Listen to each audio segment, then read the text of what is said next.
사랑과 은혜가 풍성하신 하나님 아버지 주님의 은혜에 감사드립니다. 오늘도 우리를 기도의 자리로 불러주시고 우리의 마음을 가지고 하나님 앞에 내어놓을 수 있는 시간들을 허락해 주심에 감사드립니다. 하나님 이 시간 우리와 함께 하셔서 하나님 고난이 있는 자들에게 응답하시고 아버지 하나님 우리가 주님 앞에서 또 바로 설 수 있는 힘과 능력을 성령 하나님께서 능력으로 채워주시옵소서. 아버지 하나님 이 시간 주님 앞에 올려드립니다. 하나님 이 시간을 주관하여 주시옵소서. 감사드리며 예수님의 이름으로 기도드렸습니다. 아멘. 오늘 함께 나눌 말씀은 데살로니가 후서 1장 1절부터 4절까지 말씀입니다. 데살로니가 후서 1장 1절부터 4절까지 제가 한번 읽도록 하겠습니다. 바울과 실로아노와 디모데는 하나님 우리 아버지와 주 예수 그리스도 안에 있는 데살로니가인의 교회에 편지하노니 하나님 아버지와 주 예수 그리스도로부터 은혜와 평강이 너희에게 있을지어다.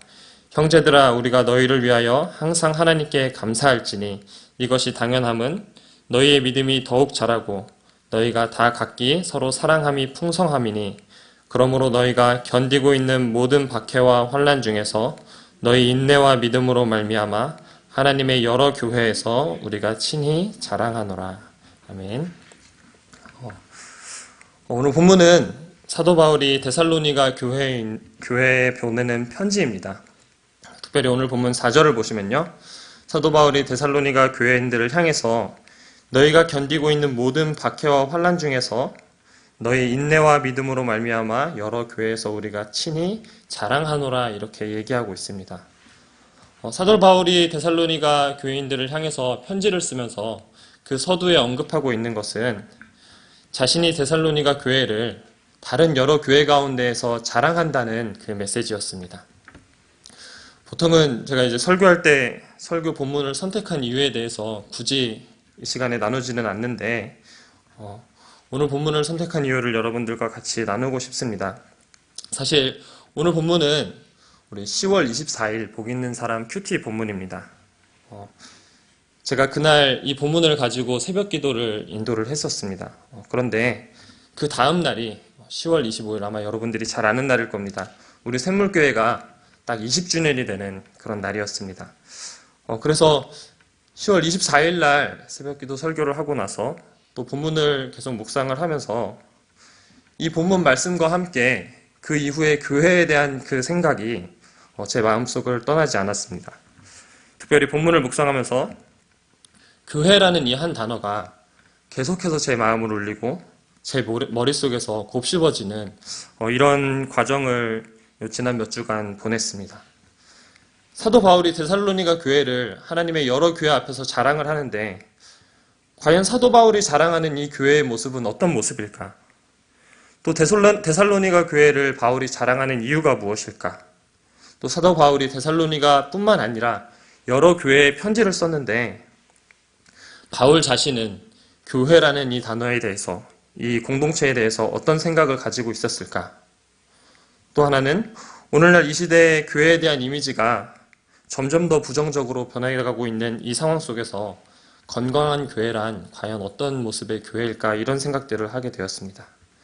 또 마지막으로 몇 주가 지났지만 올해 샘물교회 20주년을 맞이하면서 과연 지난날의 샘물교회가 걸어왔던 모습은 어떠했는가 이런 생각들이 끊임없이 제 머릿속을 교차하고 있었습니다.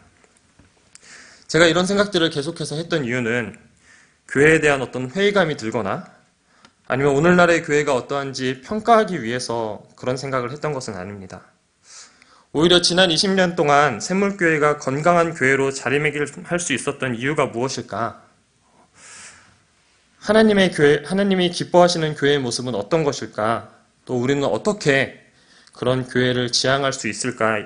이런 것에 대한 고민이 있었기 때문에 아마도 이런 생각들이 제 머릿속을 떠나지 않았던 것 같습니다. 저는 지난 20년 동안 샘물교회와 함께 했습니다. 제가 다닌 교회라고는 샘물교회밖에 없고 신학 공부를 하기는 했지만 샘물교회라는 공동체 속에서 또 다르게 표현하자면 샘물교회라는 이 실천 현장 속에서 보고 배움을 통해서 저의 신앙의 토대를 마련했습니다. 그래서 샘물교회에 대한 제 마음을 표현한다면 주저하지 않고 자랑스러운 교회라고 말하고 싶습니다. 죄송합니다. 갑자기. 네, 교회를 생각하니까 눈물이 나가지고. 네. 제가 감히 샘물교회를 향해서 마치 사도 바울이 데살로니가 교회를 향해서 자랑스러운 교회라고 편지를 쓴 것처럼 우리 교회는 자랑스러운 교회다 이렇게 선언한다거나 또 평가할 수는 없지만 제 마음속에 있는 샘물교회는 늘 자랑스러운 교회입니다.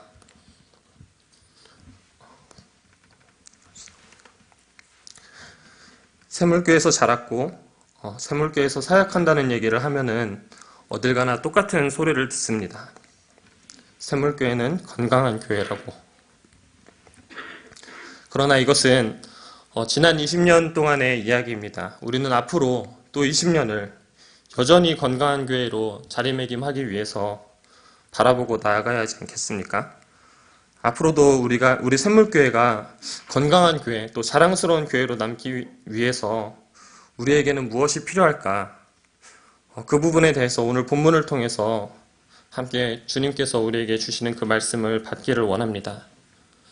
첫 번째로 샘물교회가 자랑스러운 교회로 남기 위해서는 신앙의 성숙이 있어야 합니다. 어린아이가 언제까지 어린아이로 머물러 있을 수는 없습니다. 몸은 컸는데 여전히 생각과 행동이 어린아이 수준이라면 문제가 있는 것입니다. 그러나 오늘 본문에서 말하는 데살로니가 교회는 신앙의 성숙이 있었습니다. 오늘 본문 3절을 함께 읽도록 하겠습니다. 함께 읽겠습니다. 형제들아, 우리가 너희를 위하여 항상 하나님께 감사할지니 이것이 당연함은 너희의 믿음이 더욱 자라고 너희가 다 각기 서로 사랑함이 풍성함이니. 네. 오늘 본문을 보면 사도 바울이 데살로니가 성도들을 보면서 항상 하나님께 감사하고 있다고 그렇게 얘기를 하고 있습니다. 데살로니가 교인들이 신앙적으로 성숙하고 있다는 그 소식을 들었기 때문에 사도 바울이 하나님 앞에서 감사하고 있다고 이렇게 얘기를 합니다.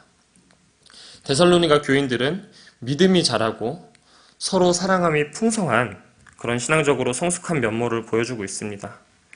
데살로니가 교인의 이러한 신앙의 성숙은 사도 바울에게 있어서 정말로 특별한 의미가 있었을 것입니다. 왜냐하면 이 사도 바울은 데살로니가 교회를 세우고 얼마 되지 않아서 급하게 그 지역을 떠날 수밖에 없었기 때문입니다. 유대인들의 폭동 때문에 그 지역에 계속 머무를 수가 없었습니다. 바울의 입장에서는 충분히 복음을 전하지 못한 상태로 또 아직 신앙적으로 어린 데살로니가 교인들을 놔두고 떠났기 때문에 아마도 성도들을 향한 생각이 끊이지 않았을 것입니다.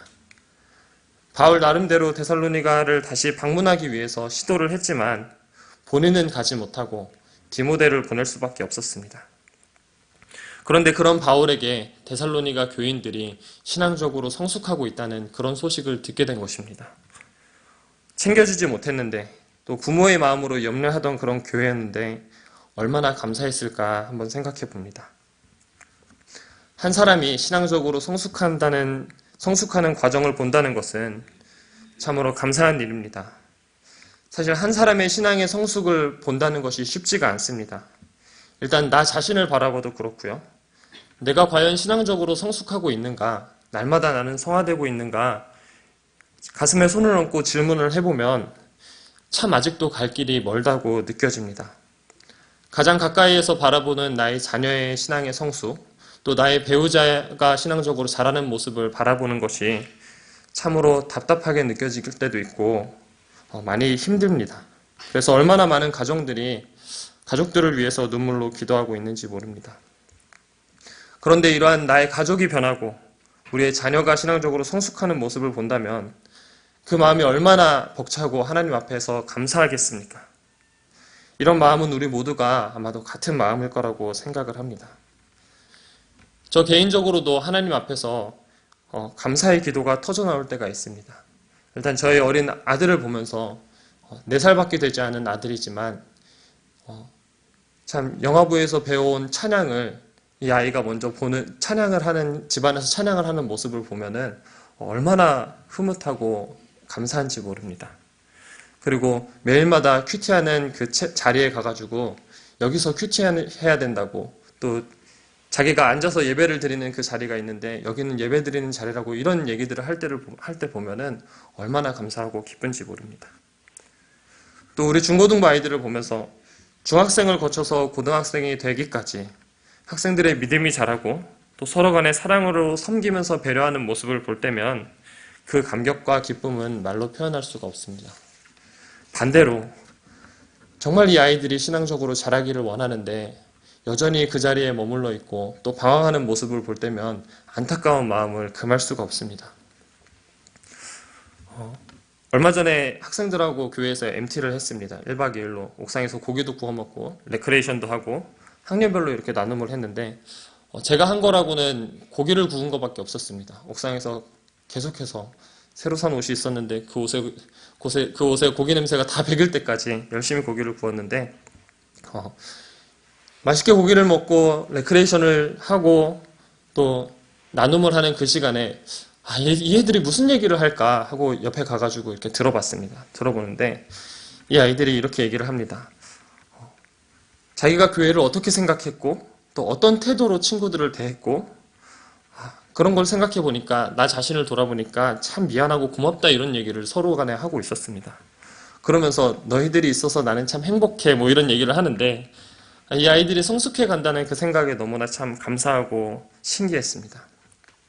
아마 여기 계신 분들도 같은 마음일 거라고 생각합니다. 목장 모임을 하면서 한 목원의 믿음이 자라는 모습을 볼 때 그게 기쁨이 되고 자랑이 되지 않습니까? 주일 예배 시간에 간증을 듣다 보면은 그 간증을 하시는 그분 때문에 이 목장이 얼마나 기쁘고 감사할까 이런 생각이 듭니다. 목자들이 목원을 섬기는 모습 또한 얼마나 아름다운지 모릅니다. 종종 목자들을 통해서 목자 등으로 흘러가는 그 사랑의 풍성함에 대한 소식을 듣습니다. 부모의 마음으로 목원들을 향해서 섬김과 사랑의 수고를 아끼지 않는 목자님들을 볼 때면 꼭 저도 본받고 싶고 또 그렇게 배워야 되겠다고 생각을 합니다. 목원을 위해서라면 열일을 제쳐두고 찾아가는 목자의 이야기를 듣습니다. 저는 목자는 아니지만 어제 한 선교사님 부부가 출국을 해서 공항까지 모셔다 드리고 왔습니다. 사실 자원하는 마음으로 그랬던 것은 아닙니다. 지난주와 이번 주가 제 개인적으로 있어서는 굉장히 바쁘고 참 한 시간이 중요한 시간이었습니다. 그래서 마음속으로 이번 한 주만큼은 계획한 대로 살고 아무런 이벤트가 발생하지 않았으면 좋겠다. 그렇게 생각하는 것이 저의 솔직한 심정이었습니다. 그런데 그게 제 마음대로 되지 않았습니다. 처음에는 선교사님이 저한테 전화를 하셔서 출국을 하는데 짐이 너무나 많아서 이 교회에서 정자역까지만 공항버스를 타는 곳까지만 데려다 달라고 요청을 받았습니다. 사실은 정말 한 5분, 10분이면 되는 것인데 그것조차도 제 마음속에는 부담감이 되었습니다. 평소라면 아무렇지도 않았을 텐데 마침 선약이 그 시간대에 선약이 있었고 일정을 조율하고 하다 보면은 늦어진다는 그 부담감 때문에 사실은 조금 부담스러웠습니다. 그러나 어쨌거나 일정을 조율해서 선교사님 부부를 정자역에 공항버스를 타는 곳까지 모셔다 드렸습니다. 그런데 이번에 선교사님 부부가 짐을 좀 많이 가지고 이렇게 나가게 되었습니다. 그래서 잠시 뒤에 다시 전화가 와서 이 공항 버스가 짐을 실을 자리가 없어가지고 선교사님 부부를 내어놓고 그리고 이미 출발을 했다는 겁니다. 그래서 저에게 갑자기 혹시 공항까지 태워다 줄 수 없겠냐고.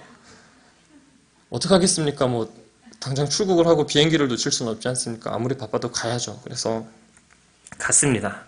공항까지 잘 모셔다 드리고 그리고 돌아오는 길에 이런 생각이 들었습니다. 참 감사하다. 제가 깜짝 놀랐습니다. 지금 감사할 때가 아닌데 왜 내가 감사하다라는 생각을 했지? 그러면서 제 자신한테 의문이 들면서 지금 이 상황은 내가 불평하고 불만을 내비치고 귀찮아야 될 상황인데 내가 왜 감사하다라고 했지? 이런 생각을 하면서 혼자 마음속으로 막 대견하다는 생각이 들더라고요. 박기준이 이제 믿음이 좀 자라나 보다. 이제 그러면서 돌아왔습니다. 누군가를 사랑하고 섬긴다는 것이 참 쉽지가 않습니다.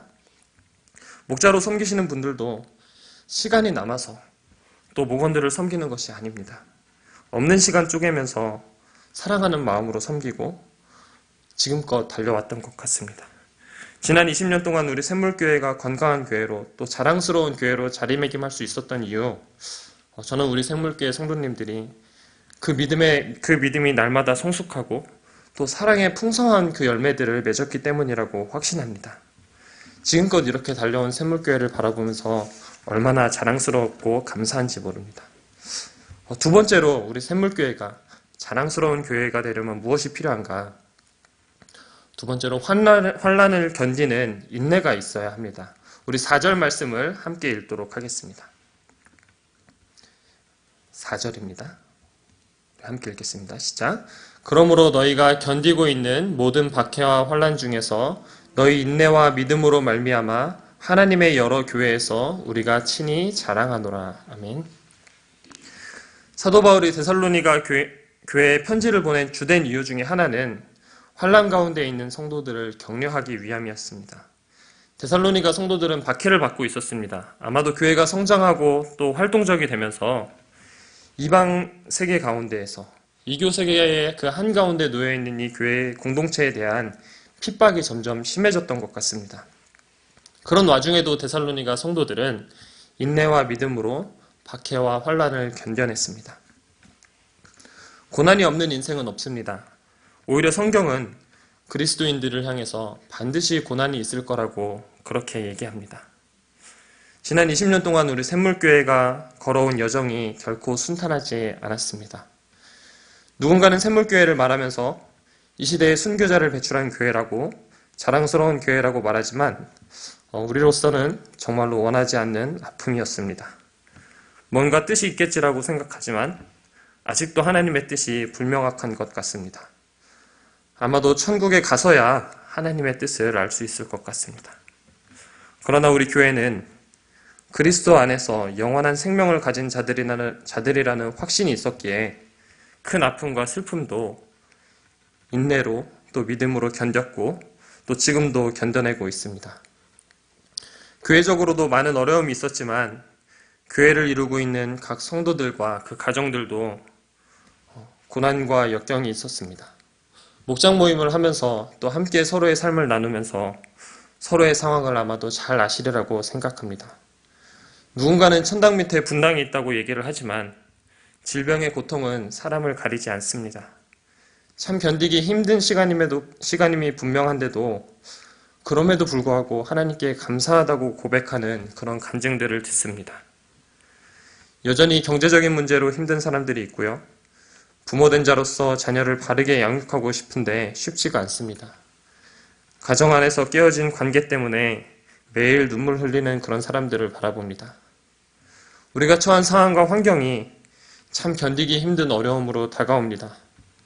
그럼에도 불구하고 인내함으로 꿋꿋하게 믿음의 걸음을 걸어왔기에 우리는 신앙의 성숙을 경험하고 사랑의 풍성함을 경험할 수 있었습니다. 사도 바울이 자랑하는 이 데살로니가 성도들의 인내와 믿음이 굉장히 무겁게 다가옵니다. 그들의 삶은 십자가의 길을 따라가는 삶이었기 때문입니다. 주님 가신 그 길을 믿음으로 걸어가는 여정이기 때문입니다. 박해와 환난 중에서 인내로서 믿음을 지키는 것, 그것이 십자가의 길입니다. 주일 간증 가운데 울리는 메시지는 철저한 자기 부인과 인내로 우리 주님의 영광을 삶으로 비춰내는 그런 사람들의 이야기입니다. 앞으로 우리가 걸어갈 그 20년의 여정은 결코 순탄하지만은 않을 것입니다. 때로는 인내가 필요하고 또 때로는 정말로 눈에 보이지 않는 것을 믿음으로 바라봐야 할 때도 있을 것입니다. 그러나 그럼에도 불구하고 인내와 믿음으로 우리 주님의 본을 따라서 일상을 살아낼 때 우리 교회는 앞으로도 자랑스러운 교회로 설 수 있을 것입니다. 세 번째로 우리 샘물교회가 자랑스러운 교회가 되기 위해서 무엇이 필요한가? 너무나 뻔하면서도 가장 중요한 얘기인 것 같습니다. 우리 교회는 반드시 예수 그리스도 안에 있어야 합니다. 사도 바울이 쓴 서신을 보면은 공통적으로 나타나는 특징들이 있습니다. 그것은 사도 바울이 교회를 어떻게 생각하느냐에 대한 것입니다. 오늘 본문 1절과 2절을 함께 읽어보도록 하겠습니다. 함께 읽겠습니다. 바울과 실로아노와 디모데는 하나님 우리 아버지와 주 예수 그리스도 안에 있는 데살로니가인의 교회에 편지하노니 하나님 아버지와 주 예수 그리스도로부터 은혜와 평강이 너에게 있을지어다. 사도 바울이 말하는 교회는 하나님 우리 아버지와 주 예수 그리스도 안에 있는 교회입니다. 사도 바울은 데살로니가 성도들을 향해 은혜와 평강을 기원하면서 그들에게 임할 은혜와 그 평강의 출처가 하나님 아버지와 주 예수 그리스도로부터 나오는 것이라고 분명하게 밝힙니다. 바울이 말하는 교회는 예수 그리스도 안에 있는 교회입니다. 우리는 흔히 교회를 표현할 때 주의 몸된 교회라고 얘기합니다. 또 교회의 머리 되신 그리스도라고 얘기합니다. 이러한 표현들의 핵심은 예수님께서 교회의 주인이라는 것입니다. 예수님은 교회의 주인이십니다. 예수님께서 우리 샘물교회의 주인으로 계실 때 우리 교회는 자랑스러운 교회로 설 수 있습니다. 우리 샘물교회는 한국 교회 가운데 또 어쩌면 세계 교회 가운데 하나의 브랜드가 되었습니다. 21세기의 순교자를 배출한 교회, 건강한 교회, 정말 우리의 삶으로 살아내야 할 유산이 되었습니다. 아픔이면서 또 부담이면서 또 이 시대의 교회의 타락이 가시적으로 드러나는 상황 속에서 한편으로는 감사한 일입니다. 그러나 교회에 무슨 브랜드가 있겠습니까? 교회의 브랜드는 오직 예수 그리스도 한 분밖에 없습니다. 그분이 교회의 출발점이고 그분이 온 교회의 주인이시기 때문입니다. 지나온 우리의 발자취는 이제 과거가 되었습니다. 우리는 다시 한번 20년의 여정을 걸어가야 합니다.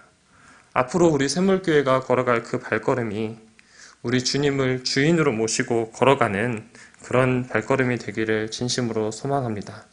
이를 위해서 우리 모두가 점검해야 할 것이 있습니다. 주의 몸된 교회에 접붙여져 있는 나는 과연 정말로 예수님을 주인으로 섬기고 있는가? 나는 진정으로 예수님 안에 있는 사람인가? 우리 스스로 이 질문에 대해서 깊이 생각해 봤으면 좋겠습니다. 말은 예수님이 주인이라고 하지만 그 주인을 몰아내고 내가 주인 행세를 할 때가 참 많이 있는 것 같습니다. 하나님의 말씀을 맡은 목사가 마치 자신이 하나님이라도 된 듯이 교회를 자기 것인 것 마냥 주인 행세를 하는 경우도 봅니다. 반대로 성도들이 교회를 마치 서비스 제공처 정도로 여기면서 예배를 드리지 않고 TV를 구경하듯이 보러 오면서 나는 헌금을 내니 그에 합당한 서비스를 당연하듯이 요구하는 그런 모습도 봅니다. 본질이 흐려졌기 때문입니다. 예수님이 주인이 되어야 하는데 우리 안에 있는 그 이기적인 욕심과 악함이 나를 주인으로 삼으려고 하기 때문입니다. 저는 우리 모두가 정말로 예수 그리스도를 우리의 주인으로 모시기를 소원합니다. 얼마 전에 현직 교사로 있는 제 후배랑 대화를 한 적이 있었습니다. 그 대화를 하면서 이런 얘기를 들었습니다. 그 친구는 중학교 음악교사를 하는 친구였는데요. 지금 중학생들이 이런 모습으로 자란다면 대한민국에 미래가 없다. 굉장히 단호하게 얘기하더라고요. 참으로 공감이 되는 이야기이기도 했습니다. 그러나 한편으로는 생각해보면 어차피 예수 그리스도가 없다면 중학생이건 어른이건 무슨 상관이 있겠습니까? 예수 그리스도가 없다면 우리에게 소망이 없습니다. 우리의 유일한 소망은 예수 그리스도입니다. 교회의 유일한 소망은 예수 그리스도입니다. 지난 20년 동안 샘물교회가 건강한 교회로 자랑스러운 교회로 자리매김할 수 있었던 것은 우리 샘물교회가 바울이 말하는 데살로니가 교회처럼 하나님 아버지와 주 예수 그리스도 안에 있었기 때문이라고 생각합니다. 교회 안에서 신앙의 성숙을 경험하고 사랑의 수고를 풍성하게 나눌 수 있는 이유가 무엇입니까? 우리가 우리의 힘으로 그 일들을 감당할 수 없습니다. 주님께서 우리에게 본을 보여주셨기 때문입니다. 우리 주님께서 십자가에 달리심으로 죄와 사망의 권세를 이기셨기 때문에 우리 안에서 그러한 사랑이 흘러나올 수 있는 것입니다. 주님께서 우리 안에 있는 모든 죄악을 이기셨고 주님께서 우리로 하여금 담대한 믿음을 갖게 하셨습니다. 또 주님께서 친히 사랑의 본과 섬김의 본을 보여주심으로 그 사랑을 우리가 맛보았기 때문에 비록 힘들고 고난 가운데 있지만 우리에게 맡겨진 영혼들을 풍성하게 사랑할 수 있는 것입니다. 그러한 주님께서 우리 중학생들과 함께 한다면 대한민국에 소망이 있지 않겠습니까? 그 주님께서 우리 교회와 함께 한다면 여전히 우리 교회는 세상의 소망으로 설 수 있지 않겠습니까? 말씀을 맺고자 합니다. 하나님 아버지와 주 예수 그리스도 안에 있는 교회는 하나님 아버지와 주 예수 그리스도로부터 오는 은혜와 평강을 경험합니다. 주의 몸된 교회를 이루고 있는 성도는 예수님 안에 있을 때 은혜와 평강을 경험합니다. 우리에게 평강이 주어지는 때가 언제입니까? 조금 힘들더라도, 비록 고난이 있을지라도 주님께서 나와 함께 하신다는 그 확신이 있을 때 우리 주님으로부터 평강과 은혜가 오지 않겠습니까? 심지어 죽음 앞에서도 우리 주 예수 그리스도 안에 있기에 소망을 가질 수 있는 자들이 바로 그리스도인들이고 그들이 바로 교회입니다. 저는 그 은혜와 평강이 우리 각자의 삶 가운데 있다고 확신합니다. 그 은혜와 평강이 우리 샘물교회 안에 있어 왔다고 확신합니다. 우리 샘물교회가 자랑스러운 교회 되기를 소원합니다. 믿음의 성장이 있고 사랑의 풍성함이 넘치고 환난 중에 인내하는 성도들이 있기에 자랑스러운 교회 되기를 소망합니다. 그리고 무엇보다 주의 몸된 교회를 이루고 있는 우리 성도님들 한 사람 한 사람이 하나님 아버지와 주 예수 그리스도 안에 있기에 은혜와 평강이 넘치는 그런 교회 되기를 주님의 이름으로 축복합니다. 우리 말씀을 기억하시면서 함께 찬양하겠습니다. 우리의 소망을 담아서 우리를 사용하소서 같이 찬양하시면서 함께 기도의 자리로 나아가겠습니다.